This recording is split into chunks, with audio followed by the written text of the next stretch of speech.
Hi friends, இந்த model பார்த்தீங்கன்னா Vivo V23e 5G. Complaint வந்து dead. So auto Qualcomm port. இது வந்து நம்ம வீடியோ பார்த்து நியர்பை தேனியிலேருந்து நமக்கு கொரியர் அனுப்பியிருந்தாங்க ஒரு ஷாப்லேருந்து.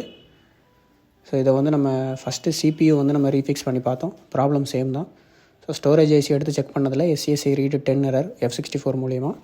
ஸோ ECG அட்டாக் மூலியமாக பார்ட்டிஷன் டேபிளை ஃபிக்ஸ் பண்ணிவிட்டு திரும்ப F64 மூலியமாக ரீப்ரோக்ராமிங் கம்ப்ளீட்டாக நம்ம ரீப்ரோக்ராமிங் பண்ணி ஸ்டோரேஜ் ஐசியை வந்து திரும்ப போர்டில் ஃபிக்ஸ் பண்ணி இப்போ செட்டு வந்து கம்ப்ளீட்டாக ஆன் ஆயிடுச்சு. ஃபஸ்ட் லோகோ, செகண்ட் லோகோ, அது மாதிரி செட்டப் ஸ்க்ரீன் எல்லாமே வந்துருச்சு. ஸோ இப்போ வர ஒரு சில மாடல் UFS எல்லாமே ஸோ பார்ட்டிஷன்ஸ் வந்து கரப்ட் ஆயிடுது. ஸோ அதனால் செட்டு வந்து கம்ப்ளீட்டாக டெட் ஆயிடுது. ஒரு சிலது லோகோ ரீஸ்டார்ட் ஆகும், ஒரு சிலது ஃபஸ்ட் லோகோவில் ஹேங் ஆகும். ஸோ CPU ஸ்டோரேஜ் ஐசி ரீபால் பண்ணாலும் எத்தனை தடவை ரீபால் பண்ணாலும் செட்டு ரெடி ஆகாது. ஸோ அதுக்கான ப்ராப்பரான ரிப்பேர் நம்ம பண்ணணும். ஸ்டோரேஜ் ஐசிக்குள்ளே இருக்கக்கூடிய ப்ரோக்ராமிங் ஃபைல்ஸ், பார்ட்டிஷன்ஸ் அது எல்லாமே கரெக்டாக இருக்கா, GPT ஃபைல் எல்லாமே கரெக்டாக இருக்கா, ஸோ எல்லாமே நம்ம செக் பண்ணால் தான் ஒரு செட்டை கம்ப்ளீட்டாக ரெடி பண்ண முடியும். ஸோ இந்த ஃபோனில் பார்த்திங்கன்னா பேஸ் பேண்ட் ஓகே.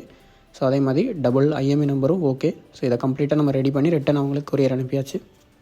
இந்த மாதிரி உங்கள் ஃபோனில் எந்த ப்ராப்ளமாக இருந்தாலும் சரி பண்ணிக்கலாம். நீங்கள் நேரடியாக நம்மளை காண்டாக்ட் பண்ணலாம், அல்லது கொரியர் மூலிமா நீங்கள் உங்களோட ஃபோனை சென்ட் பண்ணி விடலாம். ஸோ குயிக் அண்ட் பெஸ்ட்டாக நம்ம பண்ணி கொடுத்துட்ருக்கோம். மறக்காமல் நம்ம பேஜை ஃபாலோ பண்ணி வச்சுக்கோங்க. உங்கள் ஃப்ரெண்ட்ஸுக்குமே ஷேர் பண்ணுங்கள். தேங்க்யூ.